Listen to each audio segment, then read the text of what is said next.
Приветствуем вас на канале Раиса Горяченко «Дача, сад, огород, цветы». Мира вам и добра, и благодатной погоды. Мы продолжаем сегодня серию наших видео, посвященных погоде 2024 года.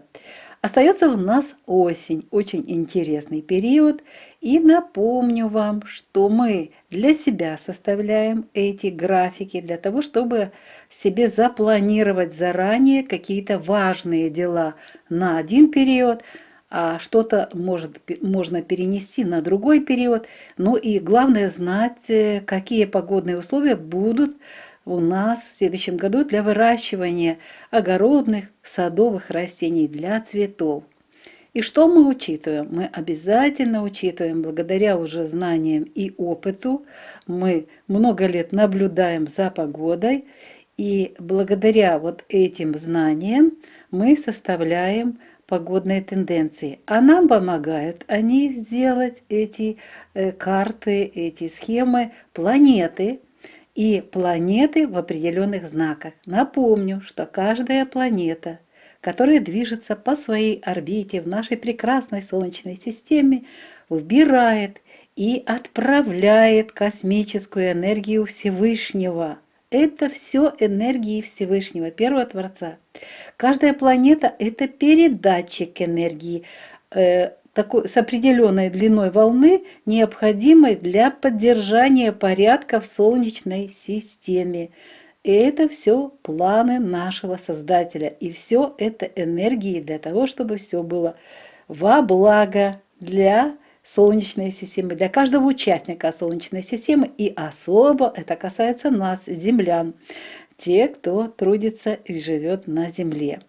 Ну и еще очень важная вещь, напоминаю, что для того, чтобы определить еще более точно погоду, потому что планета – это общая тенденция для планеты Земля.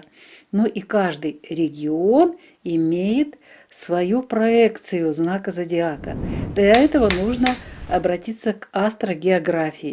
Астрогеография занимается поиском проекций энергетических полей Солнца, Луны, планет и знаков зодиака на определенный регион земной поверхности.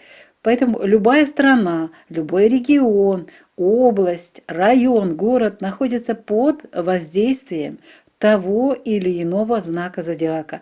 И это изучает астрогеография.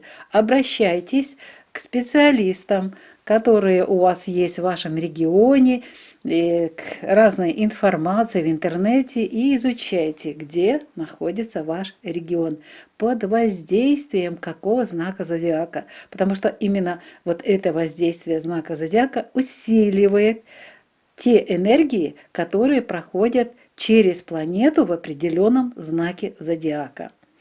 Вот теперь мы можем приступить уже к погоде и начинаем, как всегда, с сентября месяца. Солнце будет находиться в Деве, знак стихии Земли, до 23-го, затем переход в Весы. Здесь, как обычно, Солнце всегда идет как часики по своим знакам зодиака.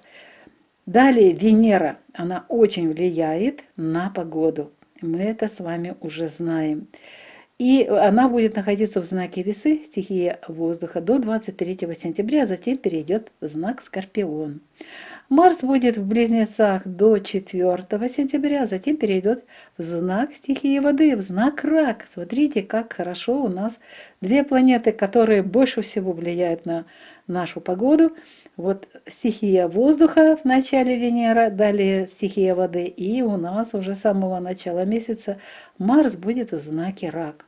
Юпитер будет в Близнецах, Сатурн и Нептун не будут особо влиять, хотя они, казалось бы, в знаке стихии воды, в Рыбах, но они ретроградные.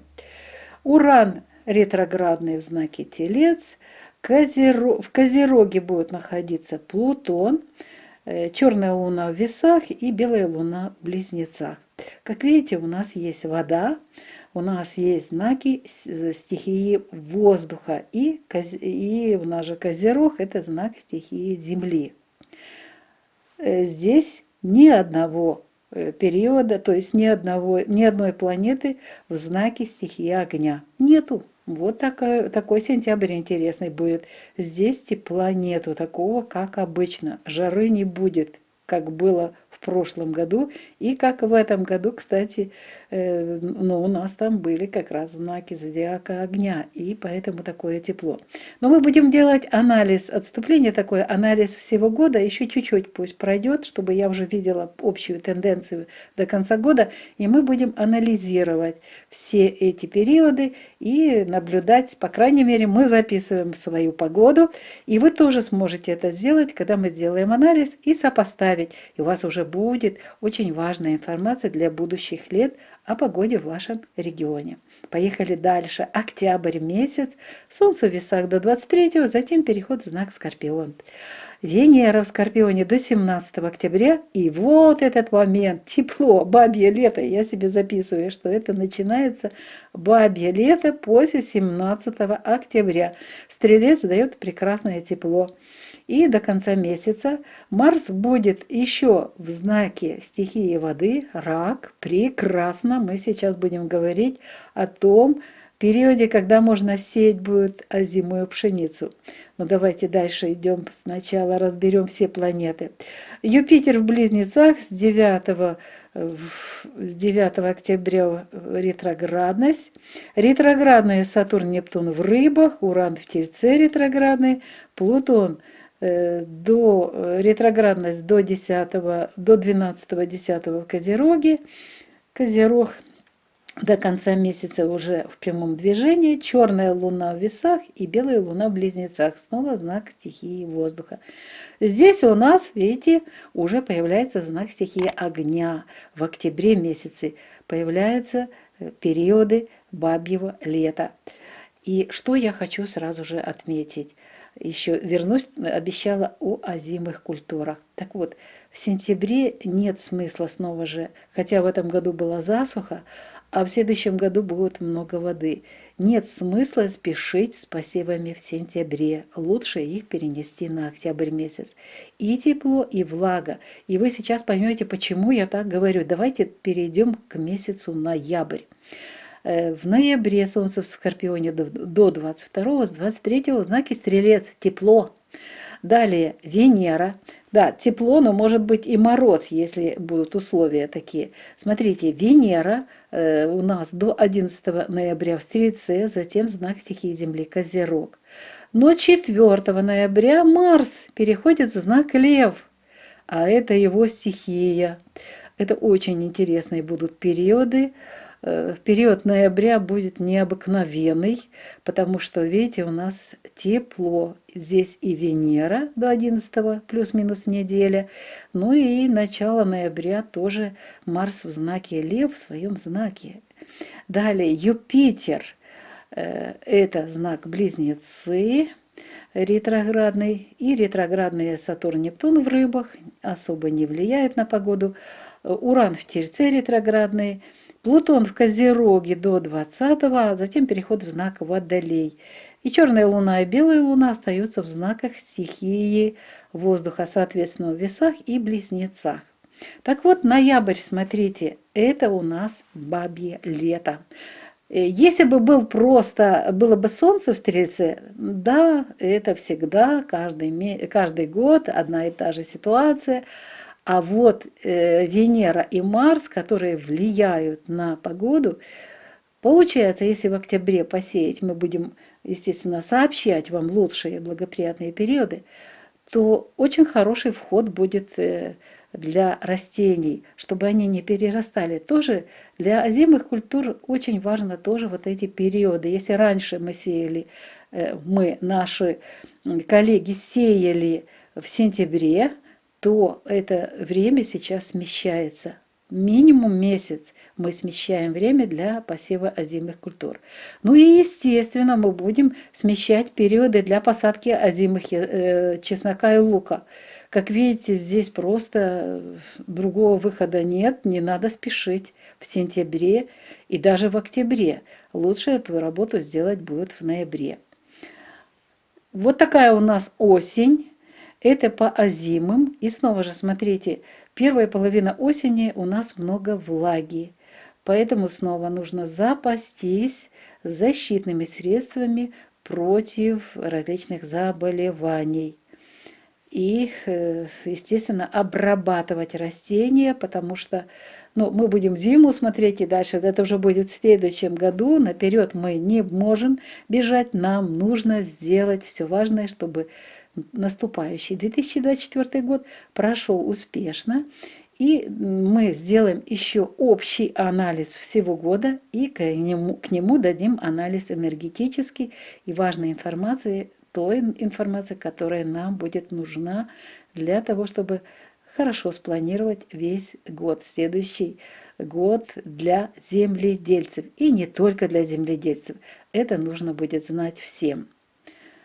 Как видим, тенденции есть общие. У нас первая половина осени, вы видите прекрасно, здесь у нас вода, земля и стихия воздуха. Ну и появляется тепло у нас, вторая половина уже октября. И в ноябре. Там у нас хорошее время для бабьего лета. Вот такая погода пока что мы имеем на осень. Мы уже завершили вот эти анализы.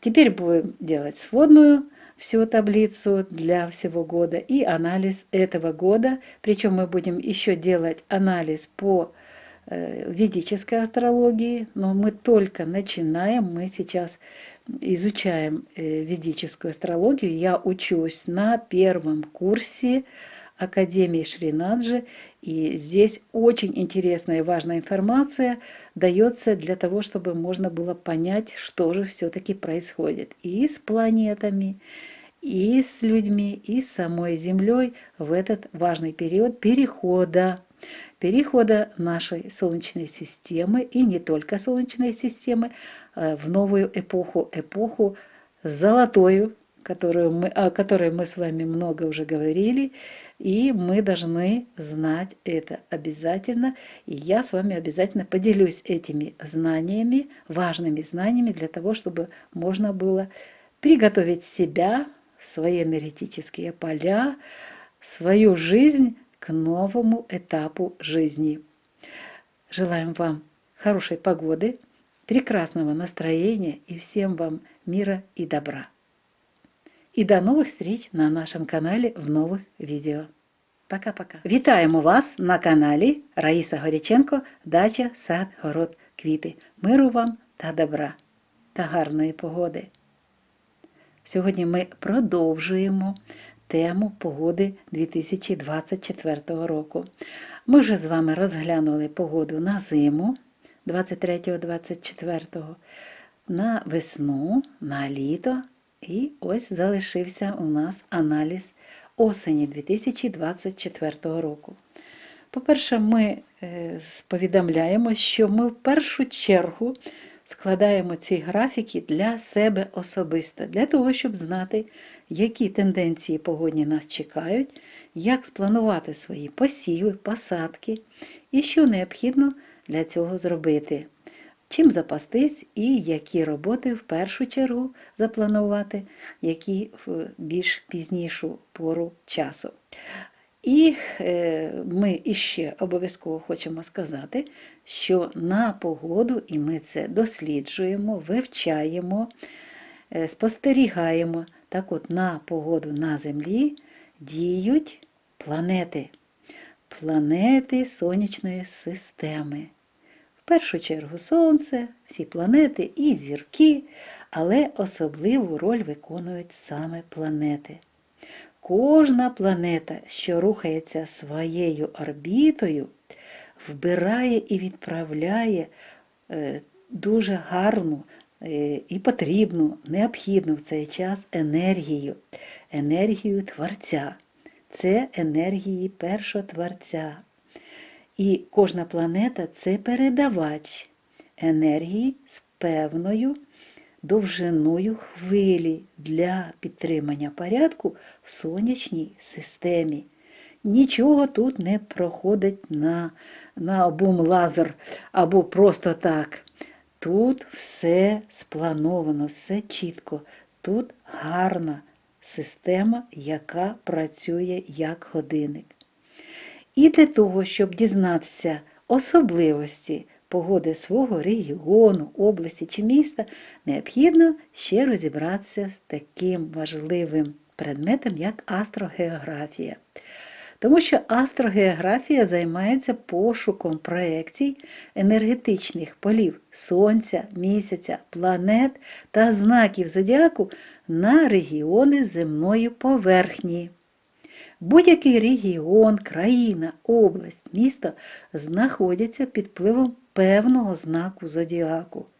І якщо знаки зодіаку, планети, в яких знаходяться знаку зодіаку, просто приклад наведу, якщо основні планети, які впливають на погоду, знаходяться в знаках стихії вогню, і регіон знаходиться в знаці стихії вогню, то і буде в цьому регіоні вища температура, посуха і зовсім такі складні погодні умови зв'язані з температурними високими показниками.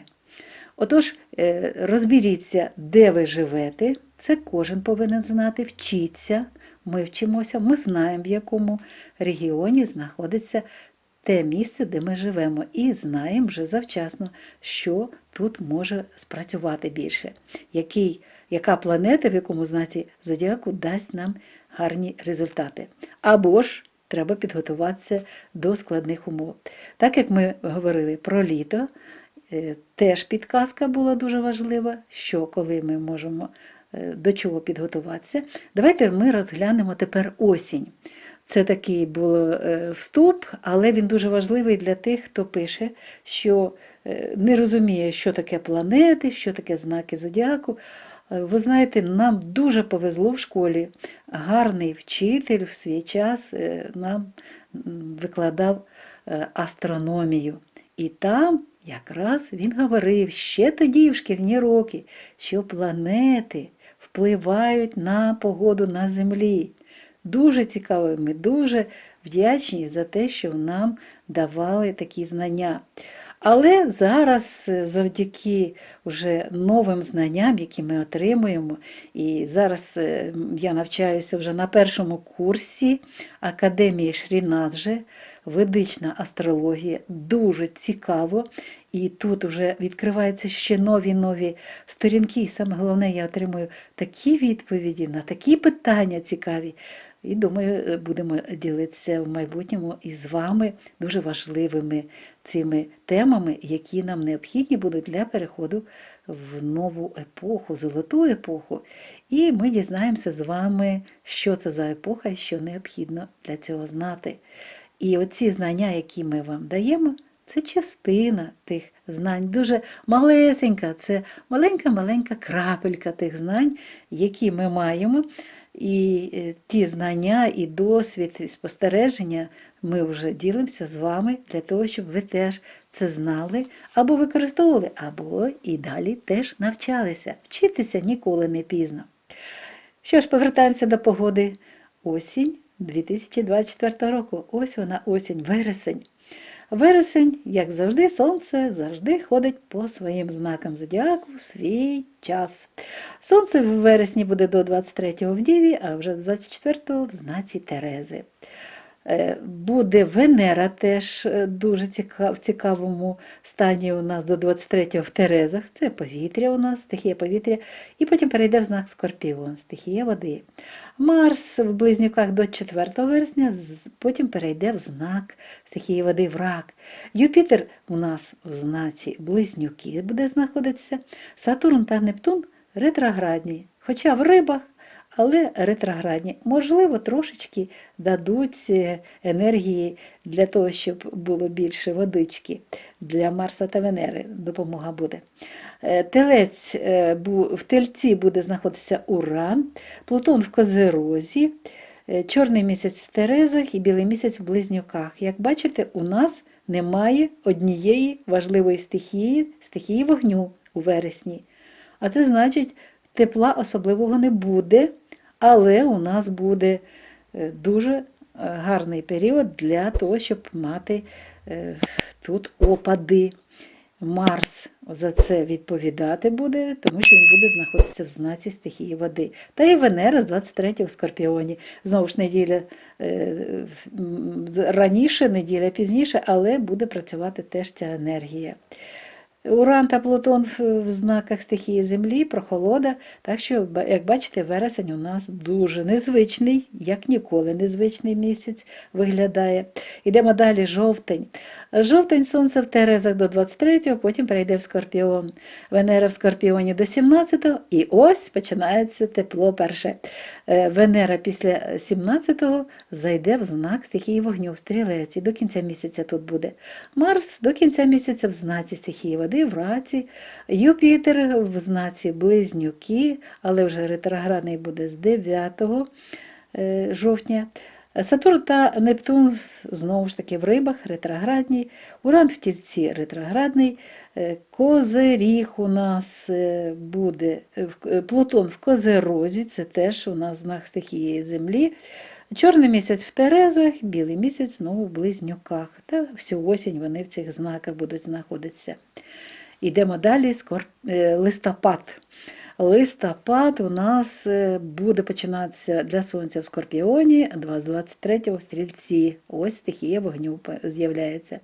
Венера буде знову ж таки в Стрільці, знак стихії вогню до 11-го, потім перейде в знак Козиріг. Марс з 4 листопада в знак Лев перейде. Був в Раці, тепер перейде в Лев. Юпітер в Близнюках ретроградний. Ретроградний Сатурн до 15-го в Рибах. Нептун в Рибах ретроградний. От після 15-го, друга половина місяця, Сатурн може нам давати вже холод. Але це ще недостатньо холоду для того, щоб була справжня зима. Уран в Тільці ретроградний, Плутон в Козерозі ретроградний до 20-го, і потім перехід в знак Водолій, стихія повітря. І чорний місяць, білий місяць в Терезах та Близнюках відповідно. Що ж, ми давайте повернемося до періоду жовтня та листопаду. Ось коли в нас з'являється тепло. Пам'ятаємо з вами і спостерігаємо, що саме Венера та Марс найбільш всього впливають на погоду. Інші планети їм уже допомагають. Так от, Венера у нас після 17 жовтня в Стрільці до 11 листопада, Марс в Раці до 4 листопада, жовтень, бачите? А листопад уже в Леві, це його знак, стихія вогню. І виходить, що в нас якраз період другої половини жовтня та листопада буде бабине літо, тобто це буде тепло. Чому я роблю акцент на ці дані, на цю енергію стихії вогню? Чому? Тому що ми раніше озимі культури висівали, зернові культури, і не тільки зернові. Всі озимі сільськогосподарські культури сіяли у вересні. В цьому році вересень має посуху і результатів не мають. Фермери зупинилися і не сіють. Тільки друга половина жовтня дасть нам уже вологу і в листопаді. Тому ми вже бачимо тенденцію зміщення на календарний місяць, навіть більше, пори року, і посіви вже треба буде робити у жовтні місяці. Якраз і тепло, і встигне до зимівлі рослина і укорінитися, наростити гарну кореневу систему і пройти зиму. Тому особливо для тих, хто фермери, хто займається посівами зернових культур, і не тільки зернових, це і олійні озимі культури, ріпак хто сіє, це треба обов'язково собі взяти на замітку. Далі, для тих, хто буде садити, городники, наші дачники, садівники, для тих, хто садить озимий часник та озиму цибулю. Знову ж таки, вже останні роки нам підказують, що треба посадку озимих часнику та цибулі проводити або друга половина жовтня, або листопад. Ми ще проводимо і в грудні посадку частини озимого часнику, і озиму цибулю, до речі, саме в грудні висаджуємо, чим пізніше, тим краще для цибулі. Це такі головні тенденції. Як бачите, у нас бабине літо може призвести не дуже до добрих результатів для того, щоб наші сади перезимували. Тому, щоб пройти цей період, необхідно буде дуже гарно в садах підготовити рослини. Не забувайте, що треба калій та кремній для того, щоб підготувати для рослини, їх дати їм підживлення, щоб вони добре у них визріла деревина і щоб вони не спішили квітнути у листопаді та грудні, тому що грудень буде продовжуватися така ж тенденція, яка у нас іде в листопаді. Ось така у нас погода, дуже цікавий графік, схема цих енергій, які будуть подаватися нам Творцем через планети. Це, знову ж таки, можливо, виклики нові, але ми переходимо в нову епоху, і цей процес іде поступово. Дуже цікаві енергії йдуть. І ці енергії через планети дуже важливі для того, щоб ми з вами створювали вже в своїй голові перебудову, щоб уже змінювали наші підходи в землеробстві і змінювали періоди, коли ми будемо займатися посівами та посадками сільськогосподарських рослин. Як бачите, у нас перша половина осені 24-го без тепла, але багато є вологи, є стихія землі і стихія повітря. Не вистачає стихії вогню, але вона буде вже в другій половині восени 2024 року. Тепер ми з вами знаємо, що нам треба буде робити в наступному році.